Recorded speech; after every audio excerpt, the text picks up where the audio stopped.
Bonjour tout le monde. Dans le dernier cours, on a vu le critère de classement des comptes du passif. Aujourd'hui, on va voir la structure du bilan comptable. Pour cela, on va partir d'une situation pratique. Supposons que Madame et Monsieur Dupont veulent s'associer pour créer leur propre entreprise Boisdur SPRL. Une entreprise dans le domaine de la menuiserie, par exemple. Aux yeux de la loi, cette société est une personne morale indépendante des personnes physiques que l'on crée. C'est-à-dire que cette SPRL a ses propres droits et obligations. Elle doit porter un nom, elle doit avoir une adresse, elle a aussi le droit d'avoir un compte bancaire, de faire des opérations commerciales, acheter, vendre, signer des contrats, etc. Boisdur SPRL est créé avec un capital de 40 000 €. C'est-à-dire que les fondateurs de cette entreprise créent un compte au nom de l'entreprise avec 40 000 €. Donc, le capital est aussi une forme de dette de la société envers ses propres fondateurs.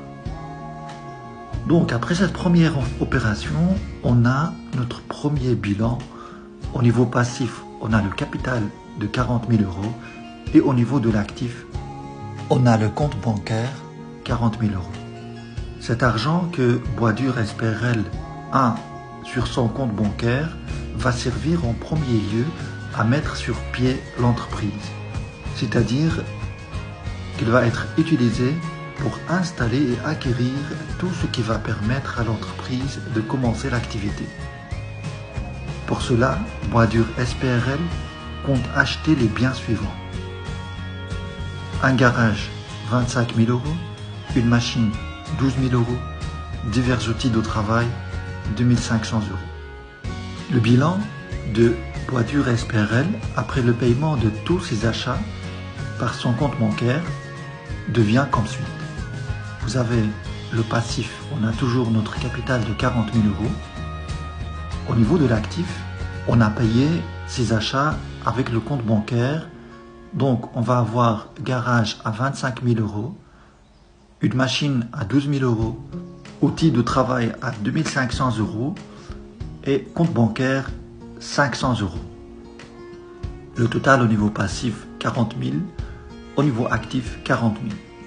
Monsieur Dupont, en tant que gérant de son entreprise, va se rendre compte que la somme du capital ne suffit pas pour acheter tous les biens dont l'entreprise a besoin pour fonctionner. Car il manque encore l'achat d'une camionnette qui coûte 9 000 €. Il décide alors de faire appel à un crédit bancaire de 10 000 €. Mais avant de demander le crédit à la banque, Monsieur Dupont rencontre une petite difficulté. En fait, l'entreprise n'est pas encore complètement installée. Et il lui faut du temps pour faire des ventes et réaliser un bénéfice. Et la camionnette, c'est un bien qui va rester longtemps dans l'entreprise. Il pense donc qu'il serait plus judicieux d'avoir un crédit remboursable plus tard, après un an. C'est ce qu'on appelle les dettes à plus d'un an ou dettes à long terme.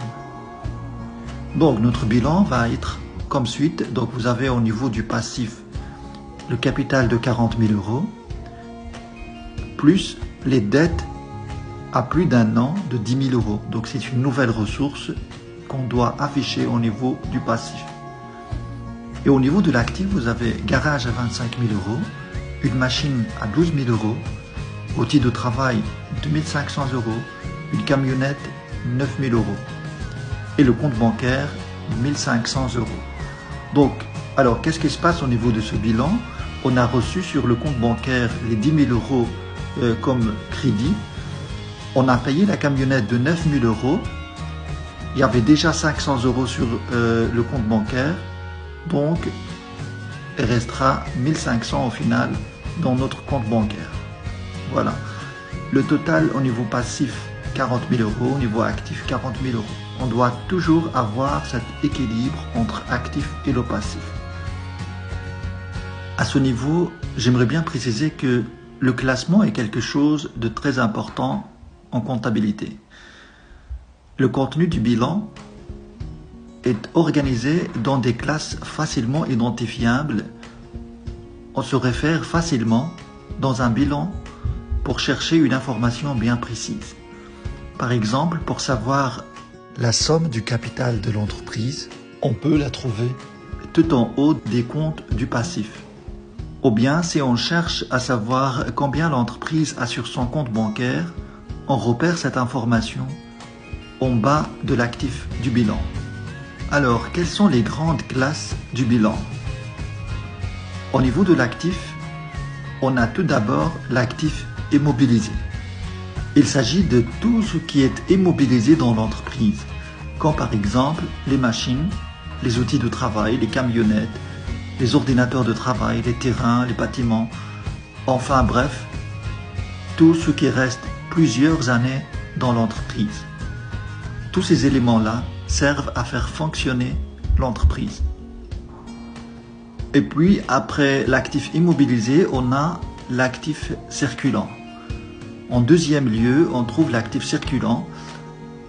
Il s'agit de ce qui, comme son nom l'indique, circule dans l'entreprise afin de générer des bénéfices.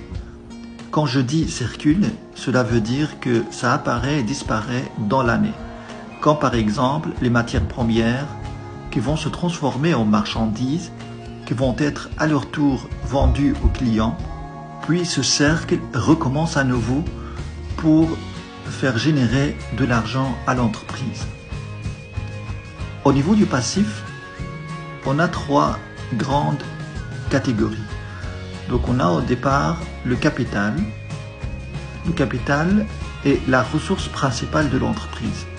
Ça provient des associés, des fondateurs de l'entreprise et des actionnaires.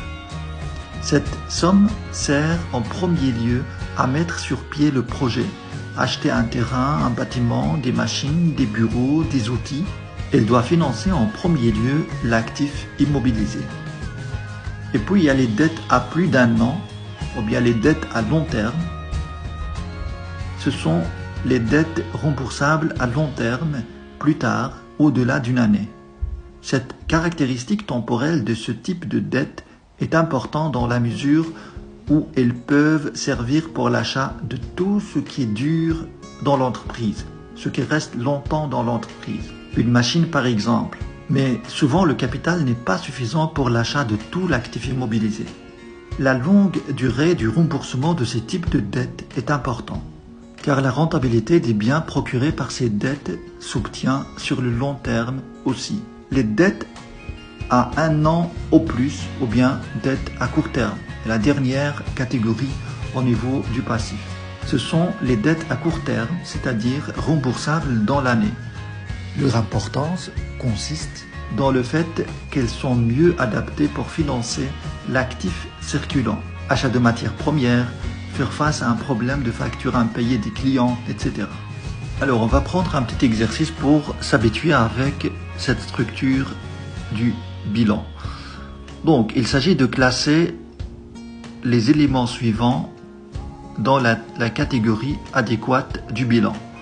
Un terrain, un comptoir, apport en capital, des sacs poubelles, caisse enregistreuse, marchandises, solde sur un compte bancaire, emprunt remboursable dans 26 mois, facture des fournisseurs payables dans 2 mois, facture non encore payée des clients, des chaises et tables pour les salariés, divers produits pour la fabrication des marchandises. Alors, je vous laisse faire cet exercice et je vais vous donner la réponse la prochaine fois. Alors, il s'agit simplement de mettre ces éléments dans les classes adéquates, à savoir l'actif immobilisé, l'actif circulant, dette à long terme, dette à court terme, etc.